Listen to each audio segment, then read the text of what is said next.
McAfee World. सो अभी first method ये है, हम फैक्टराइजेशन से सॉल्व कर रहे हैं। ये एक एग्जांपल है 2 sin x minus cos x into 1 plus cos x equal to sin square x। Now sin square x को हम क्या लिख सकते हैं, 1 minus cos square x, ये सबको पता है, ठीक है। और 1 minus cos square x को अगर तुम फैक्टराइज करोगे तो क्या आ जाएगा, 1 minus cos x into 1 plus cos x, ठीक है। और उधर भी ऑलरेडी एक 1 plus cos x दिख रहा था, और यहाँ पे क्या दिख रहा था, 2 sin x minus cos x। तो जैसे ये 1 plus cos x दिखाई पड़ता है ना, लोग क्या करते हैं, तुरंत उठाते हैं अपना पेन और इसको कट कर दिया यहाँ से यहाँ। ये कभी नहीं करना है, याद रखना, जब भी इक्वेशन सॉल्व करनी है कभी भी हमें फैक्टर कैंसिलेशन नहीं करना है। क्यों नहीं करना है, क्योंकि फैक्टर कैंसिलेशन करने से रूट लॉस हो जाता है। सो हम यहाँ पे साइड में लिख देते हैं, never do the factor cancellation. Why? Because it leads to root loss. अगर फैक्टर कैंसिलेशन कर दिया तो रूट लॉस हो जाएगा। तो हम क्या करें, हम इस टर्म को इधर ले आएंगे, ट्रांसपोज करेंगे और 1 प्लस कॉस एक्स कॉमन निकाल लेंगे। तो अगर हम 1 प्लस कॉस एक्स कॉमन निकालते हैं और ट्रांसपोज करते हैं तो हमें क्या दिखेगा, 2 sin x minus cos x, और ये वाला टर्म इधर आएगा तो आ जाएगा माइनस 1 प्लस कॉस एक्स। ये सब समझने में कोई डाउट है? अब हम क्या करेंगे, इसको हम लिखेंगे 1 प्लस कॉस एक्स, और यहाँ पे क्या लिखेंगे, अगर इसको सिंप्लीफाई करेंगे तो आएगा 2 sin x माइनस 1। तो अब हम दोनों फैक्टर को एक एक करके जीरो से इक्वेट करेंगे। हम क्या बोलेंगे, इधर 1 plus cos x equal to 0 और 2 sin x minus 1 equal to 0। अगर तुमने फैक्टर कैंसिलेशन कर दिया होता तो ये वाला तो हमें मिलता ही नहीं ना, यहाँ से आने वाले रूट मिलते ही नहीं, तो रूट लॉस हो जाता। तो यहाँ से हमें क्या मिल रहा है, cos x equal to minus 1, और हमें पता है कि इसके लिए सोल्यूशन क्या होता है, 2n प्लस 1 पाई। और जब यहाँ करेंगे तो हमें क्या मिल रहा है, sin x equal to half. sin x equal to half का मतलब क्या हो गया, sin x equal to sin pi by 6। तो हम यहाँ से क्या बोलेंगे कि x belongs to n pi plus minus 1 raise to the power n pi by 6। और वाली सिचुएशन है यहाँ पे, तो हम बोलेंगे फाइनली हमें इसका यूनियन ले लेना चाहिए, दैट यूनियन दिस। और एक चीज हमेशा याद रखना, where n belongs to integers.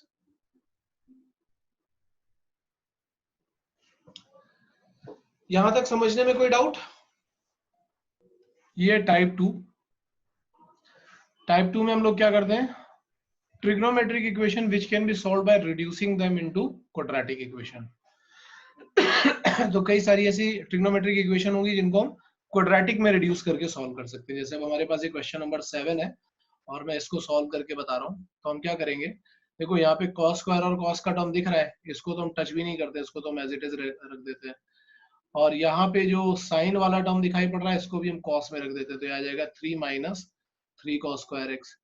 फिर सारे टर्म एक साइड पे ले आओ, तो इधर हमें दिखेगा 5 cos square x plus 4 cos x minus 3, ठीक है। तो 3 प्लस 2 5, हाँ ठीक है, ये आ गया। तो हमें ऐसा कुछ मिल गया। अब देखो ये फैक्टराइज होता हुआ तुम्हें दिखाई पड़ रहा है क्या? या तो हो सकता है कि तुम्हें फैक्टराइज होता हुआ दिखाई पड़ जाए, और अगर फैक्टराइज होता हुआ नहीं दिखाई पड़े तो तुम अपना क्वाड्रेटिक वाला फॉर्मूला यूज कर लो, that is minus B plus minus root over B square minus 4ac करोगे तो ये 4 इंटू 5 इंटू 3 हो जाएगा अपॉन 2a। तो 2a का मतलब कितना हो गया, 10 हो गया।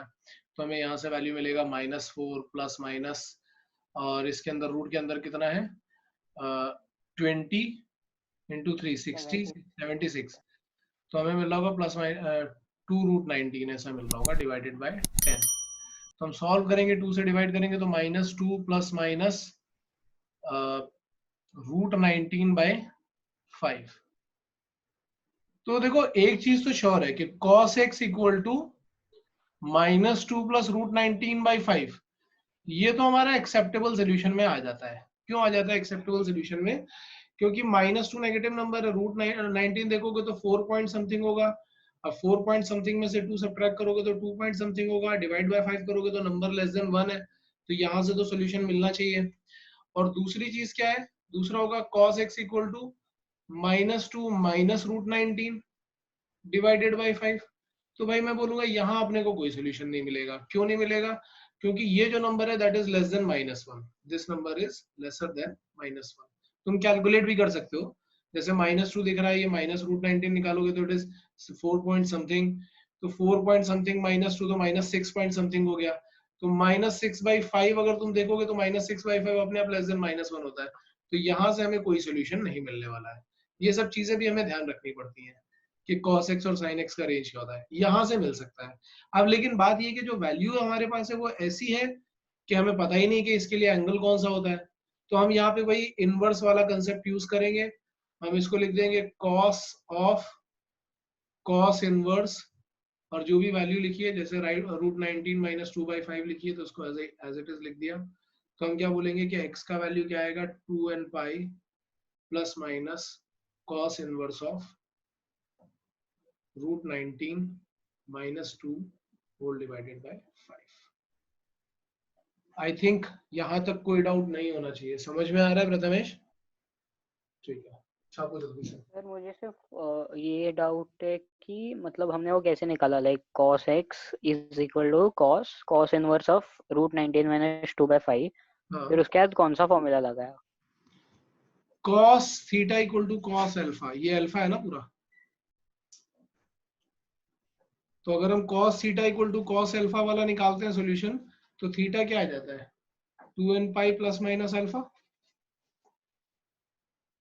अब थर्ड पे चलते हैं। थर्ड टाइप क्या है?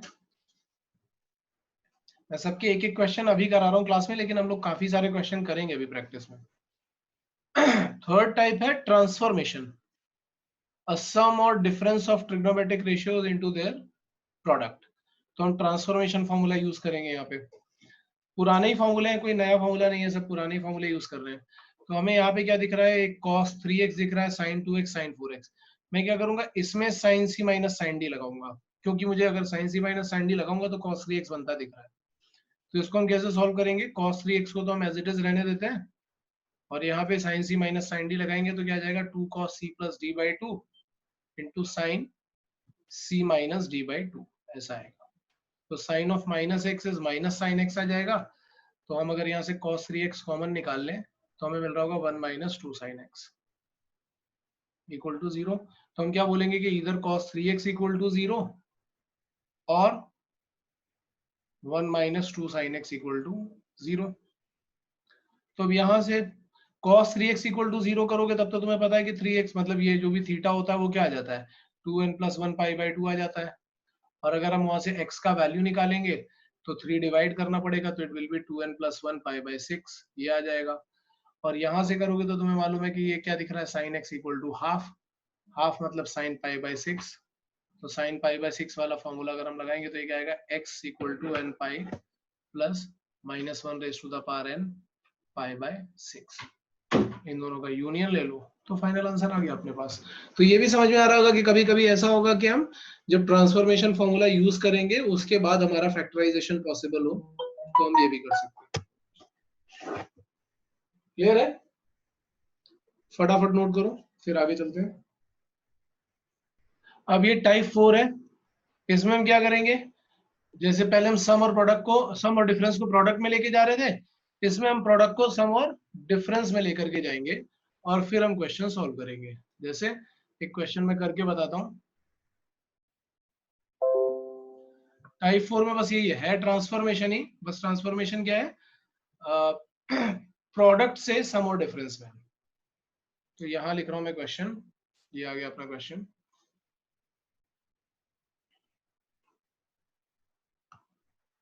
ठीक है, सो हम क्या करें, इसको सॉल्व करने के लिए दोनों साइड 2 से मल्टीप्लाई कर देते हैं। तो आ जाएगा 2 साइन 5x cos 3x, और यहाँ पे आ जाएगा 2 साइन 6x cos 2x, और 2 साइन ए cos b का फॉर्मूला लगाओगे तो आ जाएगा sine of a plus B plus sine A minus B. तो ये आ गया, यहाँ पे आएगा, यहाँ पे भी sine of a plus B plus sine A minus B, ये आ गया। साइन 8x तुमने पूरा कैंसिल कर दिया। अब तुम्हें यहाँ पे क्या दिख रहा है, साइन 2x इधर रखो, साइन 4x को इधर लेकर के आओगे, चाहो तो वहां पे हाफ एंगल लगा दो, तो -2 sin 2x cos 2x बन जाएगा। इसमें से sin 2x कॉमन निकाल लो, sin 2x कॉमन निकालोगे तो तुम्हें क्या मिलेगा, 1 - 2 cos 2x इक्वल टू 0। फिर से हमने फैक्टराइज कर लिया इसको, तो हम क्या बोलेंगे कि either sin 2x equal to 0 और 1 - 2 cos 2x इक्वल टू 0। तो sin 2x 0 है, तो ऑब्वियस सी बात है कि 2x का वैल्यू क्या आ जाएगा, n पाई, या फिर हम x का वैल्यू क्या बोल सकते हैं, n पाई बाई 2। और यहां से हम क्या बोलेंगे, cos 2x is what, half. तो हाफ कब होता है, वो होता है cos पाई बाई 3 पे। तो यहां से 2x का वैल्यू क्या आ रहा होगा, 2n pi plus minus pi by 3, cos वाला फॉर्मूला। तो x का वैल्यू क्या आएगा, n pi plus minus pi by 6। तो इन दोनों का यूनियन, ये हो जाएगा हमारा फाइनल। समझ में आया प्रथमेश? ठीक है, नोट करो फटाफट इसको।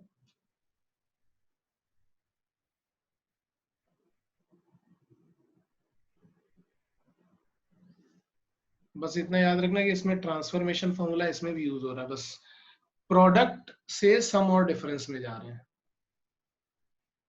अब इसके बाद चलेंगे हम लोग टाइप 5 पे। ठीक है, टाइप 5 क्या है, trigonometric equation of the form a sin x plus b cos x equal to c। तो ये तो तुम लोगों को याद ही होगा कि जब भी a sin x plus b cos x आता है, हम root over a square plus b square से क्या करते हैं, मल्टीप्लाई डिवाइड करते थे। अब इक्वेशन का केस है तो दोनों साइड मल्टीप्लाई, सॉरी दोनों साइड डिवाइड कर दो, तो हम इस क्वेश्चन को सॉल्व कर पाएंगे। जैसे अभी यहाँ पे देख लेते हैं, ये बिल्कुल सिंपल सा क्वेश्चन है। एग्जाम्पल में जब तुम्हें और दूंगा मैं करने के लिए तो थोड़े कॉम्प्लिकेटेड भी होंगे, अभी तो मैं सिंपल सा क्वेश्चन कर रहा हूँ। तो यहाँ पे हमारे पास a का वैल्यू 1 है और b का वैल्यू भी 1 है। तो सिंपल सी बात है कि अगर हम root over a square plus b square निकालेंगे तो उसका वैल्यू √2 आएगा। अब √2 को मैं डिवाइड कर रहा हूँ दोनों साइड, तो हमें यहाँ पे क्या मिल रहा होगा, sin x upon √2 plus cos x upon √2। इधर क्या हो जाएगा, √2 अपॉन √2 दैट इज 1। अब इसको हम ऐसा लिख सकते हैं कि साइन, अब देखो हम इसको sin x cos pi by 4 भी लिख सकते हैं, sin x sin pi by 4 भी लिख सकते हैं, मतलब sin cos दोनों में कन्वर्ट कर सकते हैं।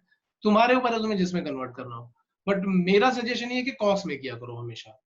ठीक है, वैसे आंसर दोनों से सेम आएगा। तो मैं इसको sin x sin pi by 4 और इसको cos x cos pi by 4 बना देता हूँ, ताकि मुझे फॉर्मूला दिखाई पड़े cos a cos b plus sine A sine B. तो हम इसको बोल सकते हैं cos of a minus B.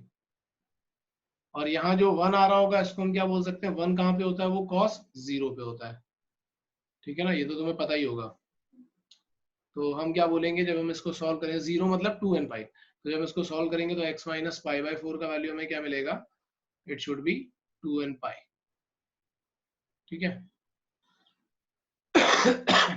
तो x का वैल्यू क्या आ जाएगा, 2n pi plus pi by 4। Sir आप म्यूटेड। हाँ हाँ मैं बता रहा हूँ, वो एक्चुअली मैंने इसलिए किया है क्योंकि तुम्हें याद होगा कि हम लोगों ने जब root over a square plus b square से डिवाइड किया था तो हम इसको sin x cos alpha cos x sin alpha जैसा बना लेते थे, जिससे वो sin a प्लस b या cos a माइनस b वाले फॉर्म में आ जाता था। इसके लिए डिवाइड करके हम ऐसा बनाते हैं।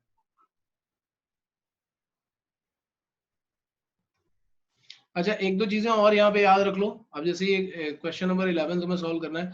अच्छा, इसको सॉल्व करने का एक मेथड और भी है कि हम इसको हाफ एंगल में कन्वर्ट कर लें। एक मेथड ये भी है कि हम इसको sin x को ऐसा लिख दें कि sin x equal to 2 tan x by 2 upon 1 plus tan square x by 2। ठीक है, और cos x की जगह पर लिख दें 1 minus tan square x by 2 upon 1 plus tan square x by 2। ऐसा करके भी ये वैल्यू सब्स्टिट्यूट करके tan x बाई 2 में क्वाड्रेटिक बना करके भी इसको सॉल्व किया जा सकता है, लेकिन वो थोड़ा लेंदी लगता है मुझे, इसलिए मैं यही मेथड यूज करता हूँ। इसके अलावा एक दो वैल्यूज और बता देता हूँ, जैसे sin 37 डिग्री का वैल्यू ये कितना होता है, 3/5। और sin 53 का वैल्यू ये कितना होता है, 4/5। तो sin 37 जो होगा वही cos 53 हो जाएगा, और sin 53 अगर होगा तो वही cos 37 हो जाएगा। तो ये दोनों वैल्यूज तुम इस क्वेश्चन में यूज कर सकते हो सॉल्व करने के लिए। नाउ ट्राई करो इसको, वो नोट करो, ये ट्राई करो। सर पहले उसको 5 से डिवाइड किया, ठीक है, फिर उससे उसके बाद 3/5 को cos 53 लिखा और 4/5 को sin 53, गुड। तो फिर आया cos x cos 53 plus sin x sin 53 is equal to 1 is equal, फिर वो उसको इक्वेट करके cos x minus 53 is equal to 1 very good. and then x minus 53 is equal to 2n pi, so x is equal to 2n pi plus 53. ठीक है, तो ये आ जाएगा cos of x plus 53 degree, ये degree है लेकिन ये याद रखना, ठीक है। तो हम यहाँ से बोलेंगे कि x प्लस 53 डिग्री आ रहा है, अगर रेडियन में कन्वर्ट करना होगा तो पाई बाई 180 कर देना यहाँ पे, क्योंकि यहाँ पे तो तुम रेडियन में ही लाने वाले हो ना।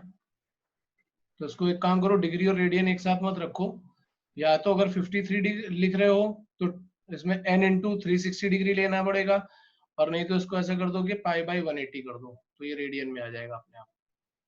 तो यहाँ पे आ जाएगा 2n पाई, तो हम बोलेंगे x equal to 2n pi plus pi into 53/180, ये हो गया। So this is the final answer. So cos x minus cos x minus plus नहीं आएगा यहाँ पे, ये माइनस है।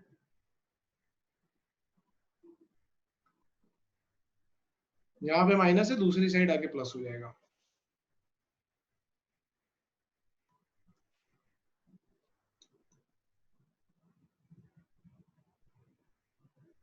आई थिंक यहाँ तक क्लियर होगा।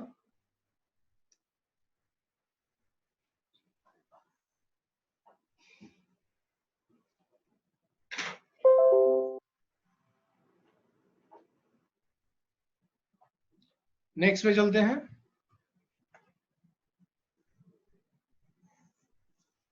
देखो यहाँ पे क्या है, trigonometric equation of the form. अब यहाँ पे क्या होगा, साइन एक्स प्लस और माइनस कॉस एक्स का टर्म होना चाहिए, साइन एक्स कॉस एक्स का टर्म होना चाहिए इक्वल टू 0, ठीक है। और p उसने लिखा है कि वो एक पॉलिनोमियल है, चलो ठीक है, वो एक अलग चीज है। पॉलिनोमियल नहीं भी होगी तो भी हम कुछ ना कुछ उसमें कर लेंगे। बस एक चीज हमें याद रखनी है कि sign x plus minus cos x का टर्म होना जरूरी है, प्लस या माइनस में से किसी एक का, और साइन एक्स कॉस एक्स का टर्म होना जरूरी है। ऐसे केसेस में हम क्या करते हैं कि जो भी sin x plus minus cos x है उसको हम t सब्स्टिट्यूट कर देते हैं और उसके बाद हम काम करते हैं। जैसे इस क्वेश्चन में मैं तुम्हें दिखा रहा हूँ, ध्यान से देखना क्या करेंगे हम, और ये इंटीग्रेशन में भी यूज होता है इसलिए बता रहा हूँ। यहाँ पे जो sin x plus cos x है, अगर तुम इसको t सब्स्टिट्यूट कर दोगे, ठीक है, और फिर इसके बाद तुम इसका स्क्वायर करो, तो स्क्वायर करने के बाद क्या आएगा, ये हो जाएगा sine square x plus cos square x plus 2 sin x cos x, और यहाँ पे क्या आ रहा होगा, टी स्क्वायर आ जाएगा। तो यहाँ से हम साइन एक्स कॉस एक्स का वैल्यू निकाल लेंगे। तो इसीलिए हम लोग ऊपर बात कर रहे थे कि एक साइन एक्स प्लस और माइनस कॉस एक्स का टर्म होना चाहिए और साइन एक्स कॉस एक्स का टर्म होना चाहिए। क्यों? क्योंकि अगर sign x plus cos x का होगा तो हम उसको टी लेंगे, स्क्वायर करेंगे तो साइन एक्स कॉस एक्स की वैल्यू आ जाएगी। अब इसको उठा करके तुम इक्वेशन नंबर 1 में डाल दो, जो भी इक्वेशन नंबर 1 है। तो sine x plus cos x का वैल्यू तुम टी डालोगे, यहाँ पे 1 डालोगे, साइन एक्स कॉस एक्स का वैल्यू डालोगे टी स्क्वायर माइनस 1/2, फिर 2 से मल्टीप्लाई करोगे तो it is 2t equal to 2 plus T square minus 1, थोड़ा और सिंप्लीफाई करोगे तो it is 2t equal to T square plus 1, 2t को इधर ले आओगे तो तुम्हें क्या मिल रहा होगा, यहाँ पे t minus 1 whole square equal to 0। तो हम बोल सकते हैं कि t इक्वल टू 1 आ जाएगा। t इक्वल टू 1 आने का मतलब क्या है, t क्या था, sin x cos x, तो sin x plus cos x का वैल्यू क्या आ गया, 1। अब इसको हम कैसे सॉल्व कर सकते हैं, तो इसको हम सॉल्व कर सकते हैं बाय यूजिंग टाइप 5, यानी कि root over a square plus b square से डिवाइड करके। तो root over a square plus b square क्या है, √2। तो हम यहाँ पे बोलेंगे sin x बाय √2, यहाँ पे बोलेंगे cos x बाय √2, और यहाँ पे क्या बोलेंगे 1 बाय √2। तो इधर भाई cos a cos b plus sin a sin b लगाओगे तो ये तुम्हें मिल रहा होगा cos of x minus pi by 4, और यहाँ पे 1 बाय √2 क्या बन जाएगा, cos ऑफ पाई बाय 4। तो जब हम इसको सॉल्व करेंगे तो x माइनस पाई बाय 4 हमारे पास क्या आ रहा होगा, 2n pi plus minus pi by 4। तो x का वैल्यू हमें क्या मिलेगा, 2n pi plus minus pi by 4 plus pi by 4। तो अब जैसे हम एक बार इसका साइन प्लस ले लेते हैं तो हमें क्या मिलेगा, हमें मिलेगा x equal to 2n pi plus pi by 4 plus pi by 4 करोगे तो प्लस पाई बाय 2 हो जाएगा। या फिर अगर हमने इसको -4 ले लिया तो हमें क्या मिलेगा 2n पाई। तो ये हमारे पास दो आंसर आ रहे होंगे, मतलब यूनियन ले लोगे तो हमें यहाँ से दो आंसर मिल जाएंगे। आई थिंक सबको समझ में आ रहा होगा ये तुम दोनों को ही, ठीक है, नोट करो इसको।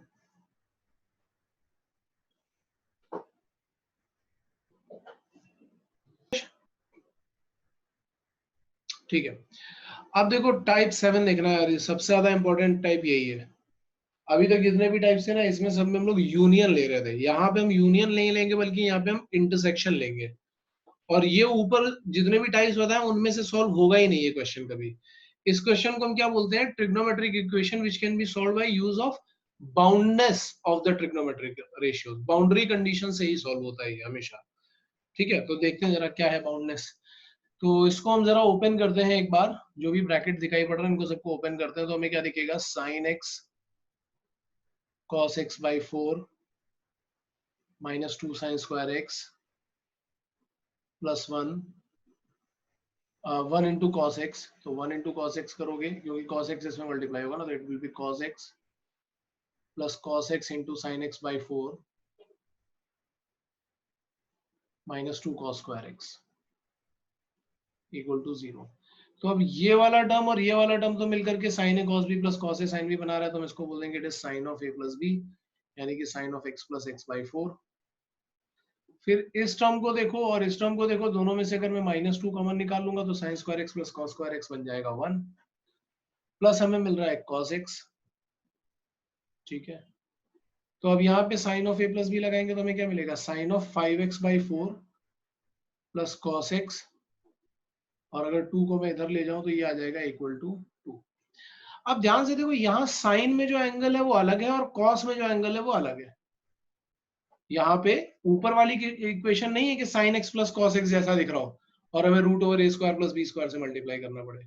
यहाँ पे साइन में कोई और एंगल है, कॉस में कोई और एंगल है। हम क्या बोलेंगे कि इसका मिनिमम मैक्सिमम वैल्यू क्या होगा, -1 से +1, और इसका मिनिमम मैक्सिमम वैल्यू क्या होगा, ये भी -1 से +1। अब तुम ध्यान से सुनना मेरी बात, ये इक्वेशन ही तभी पॉसिबल है जब साइन वाला टर्म अपनी मैक्सिमम वैल्यू ले और कॉस वाला अपनी मैक्सिमम वैल्यू ले। जब दोनों अपनी अपनी मैक्सिमम वैल्यू लेंगे तभी 1 + 1 2 बन पाएगा, अदरवाइज ये नहीं बन सकता। तो हम क्या बोलेंगे कि this equation is possible only when sin 5x by 4 is 1 and cos x is also 1। जब दोनों अपनी अपनी मैक्सिमम वैल्यू, इन बिटवीन वाली वैल्यू की बात ही नहीं कर रहे हम लोग, मैक्सिमम, सीधे मैक्सिमम। जब मैक्सिमम लेगा तभी ये इक्वेशन पॉसिबल है। तो हम क्या बोलेंगे कि sin 5x by 4 को हम 1 बनाएंगे एंड cos x को, जब भी एंड की कंडीशन आ जाए मतलब हमें क्या करना है, इंटरसेक्शन लेना है। तो पहले तो हम इसको सॉल्व करेंगे इसको सॉल्व करोगे तो 5x by 4, ये 1 कब आता है, 4n + 1 पाई बाई 2 पे। तो यहां से अगर हम x का वैल्यू निकालेंगे तो 4/5 करना पड़ेगा, तो हमें क्या मिल रहा होगा, 4n + 1 2 पाई बाई 5, ये आ जाएगा। और जब हम इसको करेंगे cos x = 1, तो यहाँ पे x क्या आ रहा होगा, 2n पाई। एंड लेने का मतलब क्या है कि मुझे इसका और इसका दोनों कंडीशंस का इंटरसेक्शन लेना है। तो अब इंटरसेक्शन कैसे लिया जाता है ये देखना, इंटरसेक्शन कैसे लिया जाता है।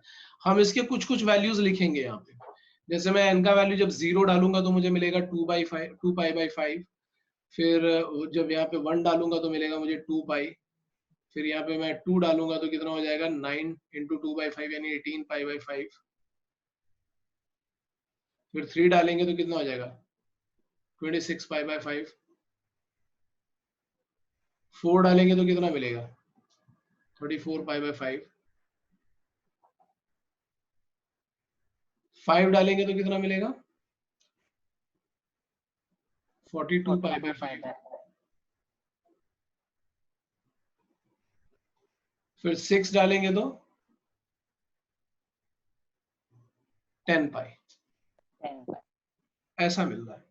और अगर हम इसमें देखेंगे तो क्या मिल रहा होगा, इसमें हमें मिल रहा होगा 2 पाई, 4 पाई, 6 पाई, 8 पाई, 10 पाई एंड सो ऑन। तो जरा कॉमन वैल्यू देखो, पहली कॉमन वैल्यू ये आई और दूसरी कॉमन वैल्यू ये आई है, ऐसे ही हुआ ना।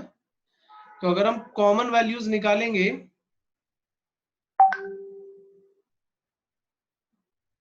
तो हमें मिलेगा 2 पाई, 2 पाई के बाद दूसरा कौन सा मिल रहा है 10 पाई, 10 पाई के बाद नेक्स्ट कौन सा मिलेगा 18 पाई एंड सो ऑन, ऐसे मिल रहा है।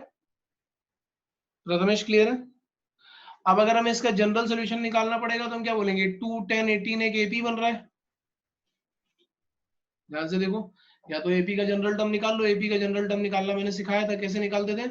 हम बोलते थे कि उसमें कॉमन डिफरेंस ढूंढो, तो कॉमन डिफरेंस 8 दिखाई पड़ रहा है, उसको n से मल्टीप्लाई करो और फर्स्ट टर्म के अकॉर्डिंग एडजस्ट करो। n इक्वल टू 1 डालोगे तो 8 आ रहा है, हमें 2 चाहिए, तो मैं 8n माइनस 6 बना करके और पाई से मल्टीप्लाई कर दूंगा, क्योंकि पाई सब में मल्टीप्लाई हो रहा है। तो हम क्या बोल देंगे, it is 8n minus 6 pi, x equal to 8n minus 6 pi. और तुम चाहो तो वैल्यू सब्स्टिट्यूट करके भी देख सकते हो, where n belongs to integers. तो ये एक ऐसा केस है जहां पे हमें क्या करना पड़ता है, यहाँ पे हमें इंटरसेक्शन ऐसे वैल्यूज निकाल करके और कॉमन वैल्यूज निकाल करके काम करना पड़ता है। ये सिर्फ एक ऐसा केस है, बाकी सब में यूनियन लेकर के काम चल जाता है। ये क्लियर है या नहीं? ठीक है, तो अब ये क्वेश्चन भी नोट कर लो यार। अच्छा, ये आधा पीछे आधा आगे, पहले तो ये नोट करो फिर आगे चलते हैं।